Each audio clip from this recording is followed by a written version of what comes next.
Hello, you are watching the Ruslan Belov channel, and this is the daily combat report from the Ukrainian front. The day begins with explosions over the southern front. Russian aviation strikes hard across the Kherson region. 4 massive air hits recorded near Kazatsky, Tamarin, Nikolska, and Antonivka. Ukrainian reports speak of 14 separate attacks repelled near Dachi and Pridniprovsk. Yet the sky stays alive with FPV drones from both sides. Each hour brings new footage, drones racing just meters above the trenches, detonating on impact. Along the Dnipro's edge, strikes fall on Hola Pristan, Alyoshki, and Zaplava. The island zone near quarantine territory in southern Kherson remains the most uncertain. Pro-Russian channels claim assault groups landed and seized several Ukrainian positions. Kiev's sources deny any breakthrough. In reality, reconnaissance teams are active there, exchanging fire in the mangroves, and both sides are preparing for a new phase. For now, the line holds, but the tension is visible. Further east, the Oriciv axis is burning again. Heavy battles rage around Malotokmachka, Novoandriivka, Steppov, and Stepnohirsk. For weeks, this sector stood frozen, yet today came confirmation. Russian troops have secured new ground near Primorsk. Verified videos from that area show Russian assault units entrenched on the southern edge, roughly 2 kilometers of advance. Ukrainian sources insist Stepnohirsk remains under their full control, but multiple field reports suggest Russian infantry has gained a foothold in the eastern outskirts. The situation inside Stepnohirsk is chaotic: street fighting, shifting control, artillery pounding day and night. North of Steppov and Shcherbaki, the grey zone expands.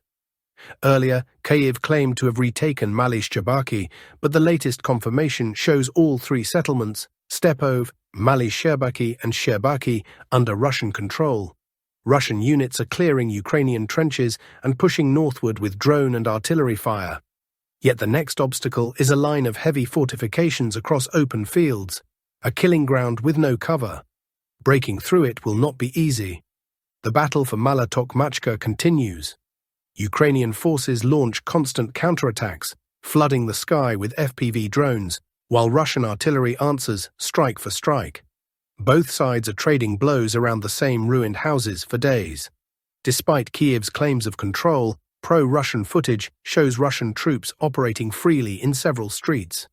The area remains contested, but the overall trend moves in Moscow's favor.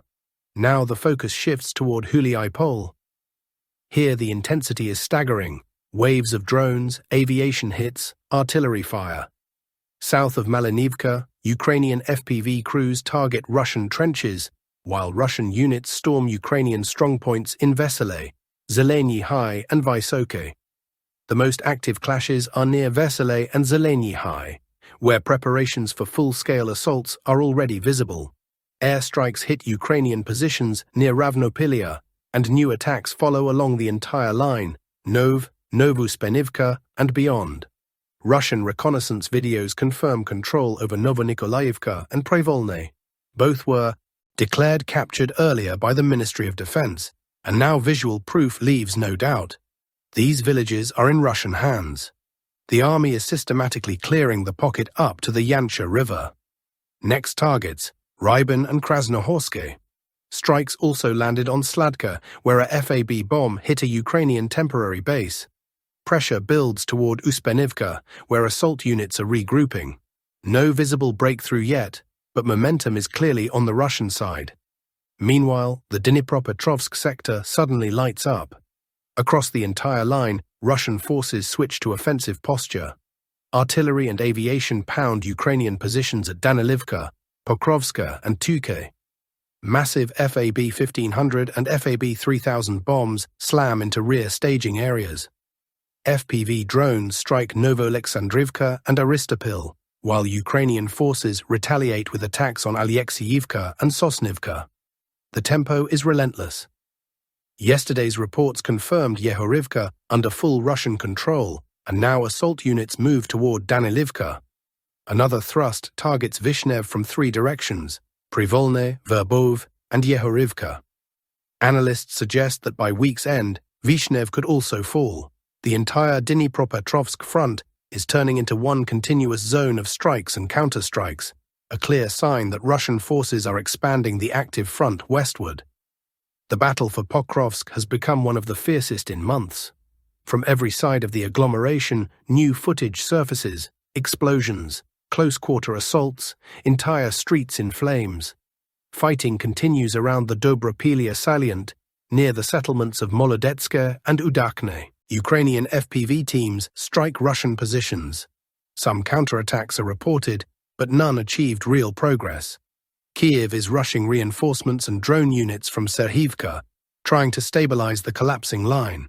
Russian sources confirm steady movement inside Pokrovsk itself. 2 verified videos show Russian troops operating on the southern and eastern approaches, roughly 800 meters of new ground secured. The zones marked in red are now completely under Russian control. Inside the city center, the battle remains fluid, but the Russian side reports a more stable front line along the railway corridor. Street by street, block by block, the offensive presses forward under constant artillery cover. In nearby Mirnohrad, Russian troops made additional gains, advancing 500 meters in the southeast sector. Every building is contested, every warehouse turned into a fortress. Ukrainian defenses are holding for now, but supply lines are under fire, and the situation grows worse by the hour. On the Dobropilia ledge, both sides fight for small towns that keep switching hands: Volne, Novoeshakov, Dorozhne, Suketske, and Suvorov. Residents report endless artillery duels and drone attacks. These settlements have changed control multiple times in just days. For the moment, Ukraine has retaken them, but Russian units continue counterstrikes from surrounding fields. Rodinske remains a hotspot. Some pro-Russian channels claim it is being cleared, yet official confirmation is still pending. One verified video shows FPV hits on Russian positions in the outskirts, confirming that heavy fighting continues there. Farther north, the Siversk direction heats up again. Russian forces expand their zone of control, both north and south of the city. In the south, near Fedorivka, Kuzminivka, and Pereyezhne, Ukrainian FPV drones strike Russian trenches, but the positions hold. All 3 villages remain firmly under Russian control, despite repeated Ukrainian counterattacks. Between Kuzminivka and Vyimka, Russian assault groups have cleared the remaining pocket. Even Ukrainian sources acknowledge this loss. To the north of Siversk, the red zone keeps spreading. Areas along the fortification line, once considered impregnable, are now under Russian control. Yesterday's updates already showed progress here, and today the advance continues along the yellow-marked defensive belt. Russian troops have reached the outskirts of Siversk itself.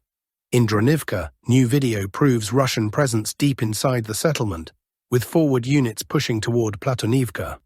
Once that village falls, the main supply road into Siversk could be physically cut, setting the stage for a direct assault on the city. Moving west, the Lyman sector remains one of the most contested areas of the entire front.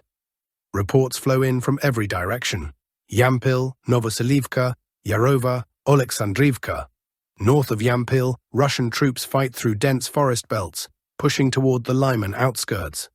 Artillery duels continue around the city, while Ukrainian units strike back at Russian positions near Sredne and Dibrova. Small but significant gains are confirmed south of Kolodyazi, where Russian forces captured 2 forest strips and consolidated there. Earlier attempts to seize the village of Stavki failed, but operations continue. The advance is slow, brutal, and costly, yet the line keeps inching westward. Analysts believe the capture of Stavki could open a corridor straight toward Lyman itself. For now, Russian command appears focused on wearing down the defense and isolating Ukrainian groups scattered through the forests. Both sides are throwing reserves into the fight, and the sounds of artillery never stop. We move northeast to the Kupiansk front, one of the oldest and most brutal sectors of this entire conflict. New reports confirm that Russian forces have taken full control of Kurilivka. 2 days ago, footage emerged from the area showing Russian forward units already operating inside the settlement. Now the entire zone, once heavily fortified, is colored red. Yesterday, additional territory around Kurilivka was marked under Russian control, and today those gains have been officially verified. Some pro-Russian sources go further, claiming that Russian troops are already assaulting Ukrainian positions at Kupiansk Uzlovyi. For now, this remains unconfirmed, no visual proof yet. But the trend is clear. The Russian army is expanding its presence deeper toward Kupiansk itself. Within Kupiansk, local sources report renewed clashes in several districts. Some areas have shifted hands multiple times, but verified data indicates small, steady Russian advances. Certain maps already mark the entire eastern half of the city as contested or partially controlled by Russian forces, though this will only be updated after official confirmation. For now, the red zones on the map represent the latest verified positions, each one earned through days of relentless fighting. Northward, the Velikai Burluk sector also shows movement. Russian troops have secured Balakivka, captured back on October 24th. Only now have confirming visuals appeared. The village is completely under Russian control. Heavy clashes continue north of Kamenka, near Stroivka, and along the line running through Dvorishna and Kolodne. No major territorial changes yet, but reports of ongoing attacks suggest the front may soon shift again. Earlier claims indicated Russian troops pushing from Otradne toward Obuchivka, but for now those movements remain unverified. Further west, the battle for Vauvchansk grinds on. No official map changes today, yet the fighting in the city's western outskirts is fierce. Footage confirms Russian soldiers operating near a central intersection, and multiple reports describe them advancing toward the Rubezhanska highway, clearing block by block as they go. Street combat here is constant: artillery, drones, small arms in every direction. Sources say Ukrainian defenses are beginning to collapse under pressure. At the same time, assaults continue on Vauvchansky, Kutori, but there is still no confirmed breakthrough. Fierce battles also rage near Sinelnikov, both sides locked in a deadly stalemate. In the Lipsy area, Ukrainian forces struck Russian positions near Hlybok and south of Lukyantsy, while Russian units hit back at Ukrainian trenches near Slobozhanska. The entire Kharkiv region has become a zone of drones and artillery duels, where every day sees dozens of FPV strikes on both sides. Finally, the focus shifts to the northernmost line, Sumy region. Russian aviation struck Ukrainian staging areas near Hrunivka and Sene, 2 confirmed air hits in just one morning.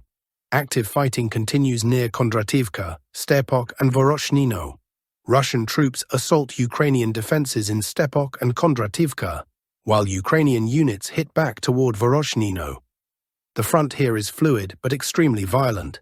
Dozens of artillery and drone strikes exchanged daily. Reports of clashes around Sadki appear almost every day, though no confirmed territorial changes are recorded yet. What's clear is that the Sumy direction, once quiet, is now heating up. Analysts suggest that these strikes may be part of a broader strategy to stretch Ukrainian defenses even further north, forcing Kyiv to redeploy troops from the already collapsing Pokrovsk and Kupiansk fronts. The map of October 28th tells a clear story. From Kherson to Sumy, the line of contact burns across 1,000 kilometers. Each day brings new airstrikes, new assaults, new attempts to break the balance. The Russian army keeps pressing forward, sector by sector, tightening its grip across multiple directions. Ukrainian forces continue to resist, but exhaustion and attrition are beginning to show. What comes next is uncertain, but the tempo of operations, the scale of attacks, and the visible momentum suggest that the final weeks of this campaign may decide far more than individual cities. It's not just about the front line anymore, it's about who can endure the longest. And that's where we leave today's report. Thank you for watching and staying with us through this long and intense update. Subscribe to the channel, stay informed, and see you soon with the next major frontline review. Because the map keeps changing and the world keeps watching.